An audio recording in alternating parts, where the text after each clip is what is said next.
Welcome to Agenda Edina, a program summarizing the actions taken at City Hall that affect you most. I'm your host, Dorothea Marty. The city has plans to reduce flooding in the Morningside neighborhood. Road reconstruction is planned in the Morningside neighborhood in 2022 and 2023, presenting an opportunity to consider infrastructure improvements to manage flooding. Staff began conversations with residents and working on possible solutions in early 2020 to have ideas solidified before design of the streets begins this year. We really let the neighborhood and the expertise of the people who live there lead the way in this design. So there's specific examples where what they told us made its way into our technical understanding of what's happening and even our design goals. Things like no one's risk should increase with the project. The Edina City Council at its April 21st meeting approved staff's recommendation to pursue the following improvements. Expand and lower Weber Pond going into Weber Woods with natural resource restoration and create nature trails and a bridge or floating boardwalk across the pond. Expand and lower Lynn Kipling mixed wetland and pond with aquatic and other natural resource restoration. Expand pipe and swale to provide overflow from the Lynn Kipling mixed wetland and pond. Expand and reconfigure pipe network extending west on 42nd Street, south on Crocker Avenue, east on Morningside Road, south on Grimes Avenue, and west on Branson Street. So when Mother Nature delivers water in a flood, we have to try to get it off of the landscape and away from structures, and then store it for an extended period in the low areas. Right now, the low areas, they work hard in storms, but they will overflow their banks and it can cause risk to structures. We're gonna make more room down in those low areas by excavating out material, making more room for floodwaters, and then restoring the natural resource as we go. The project is estimated to cost $12 million. The council also approved a $1.2 million agreement with Bar Engineering to provide engineering services for the project. Besides working through the designs developed by Bar Engineering, city staff will lead a public engagement effort to get feedback on landscaping choices associated with the project. Edina residents are now represented by someone new on the Metropolitan Airports Commission, or MAC. James Lawrence was appointed and began work earlier this year as Metropolitan Airport District C Commissioner. He brings a wealth of corporate leadership experience to the Regional Airport Authority as a member of the commission.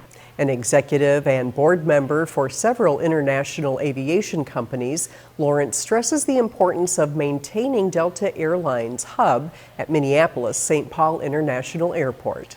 I know cities like Memphis, who had a Northwest hub and then lost a Northwest hub, how devastating that was. I know how it affected Pittsburgh, I know how it affected Cincinnati, and so we really want to keep that hub there. And so it's in all of our interests to have the airport do what it must do to keep it there.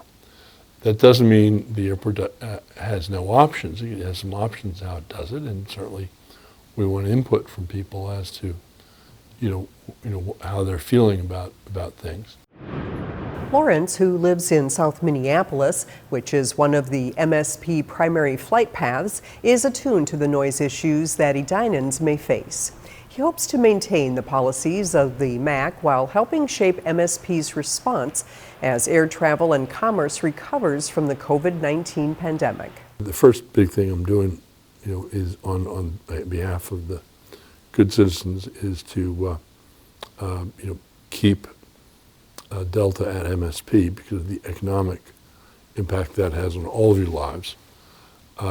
Second is that airports naturally interact with the people around them. Lawrence will represent Edina and other West Metro communities for 4 years.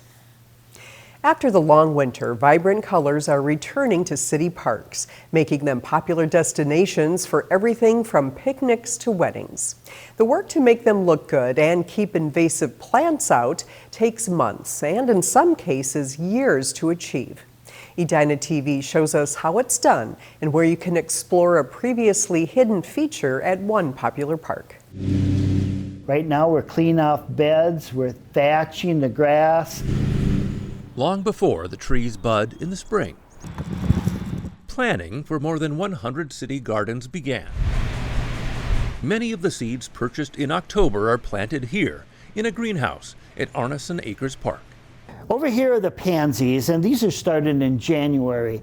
It's a lot of work, but city horticulturist Tim Zimmerman wouldn't have it any other way. In the middle of April, they'll all be blooming. Row after row of perennials and annuals will transform the city's parks. But an invasive plant called buckthorn It's got those lenticels, those white dots. would take them over if left alone. It was brought over here from England in the 1800s, and it was great as a hedgerow, but it's kind of gotten out of control. In April, a crew made up of Department of Corrections prisoners worked to help old oak trees survive the infestation by removing the competition for water and nutrients. The process usually takes 3 years because the seeds continue to sprout after the shrub is removed. As you can see, it's not as thick as the walls of buckthorn that we have in some of the other parks, and so it's starting to get to where we want it here. A visit to Bredesen Park is proof that all that time and effort has tangible rewards. In the past, I would walk down this area and not even look in this direction because it was a complete wall of buckthorn, and I thought it was just the shoreline right here. A small peninsula protected by water on 3 sides has been freed from a heavy buckthorn infestation. Many residents have lived with buckthorn so long, they have forgotten what a native woodland is supposed to look like. The Edina Garden Council raised $1,000, and the city contributed $5,200 to secure an $18,250 grant from the 9 Mile Creek Watershed District for the project. I was shocked once it was cleared what a beautiful area it was. So this project, which took about 2 years to complete, had 9 phases. The whole purpose of the grant was so that water quality could be improved, both the groundwater quality and the surface water. For the first time, native plants have a chance to grow here. This is a red twig dogwood, so we did not have to plant many of these because once we removed the buckthorn, they started coming back on their own. The Minnesota Native Landscapes Company planted 1,500 plugs. Visitors to the park will get to experience this year. This is a tamarack tree. The woodlands are being reclaimed, and city gardens are springing to life. It's a rewarding experience because we're adding beauty to the park.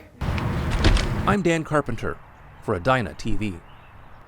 You can help stop the spread of buckthorn in Edina this year. Residents can cut or dig up the shrub on their property and drop them off in the designated area across from the Braemar Golf Dome, 8 a.m. to 4 p.m. Saturday, May 22nd, and noon to 4 p.m. Sunday, May 23rd.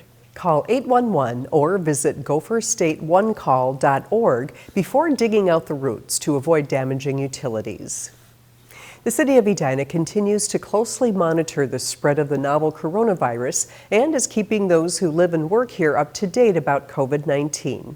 Please visit edinamn.gov/coronavirus for the latest updates or sign up to receive city extra emails or text messages. The city also has a COVID-19 vaccine hotline for you to listen to the latest about vaccination efforts in Edina. Call 952-903-5777 to hear the updated pre-recorded message. Thank you for watching this episode of Agenda Edina. I'm your host, Dorothea Marty.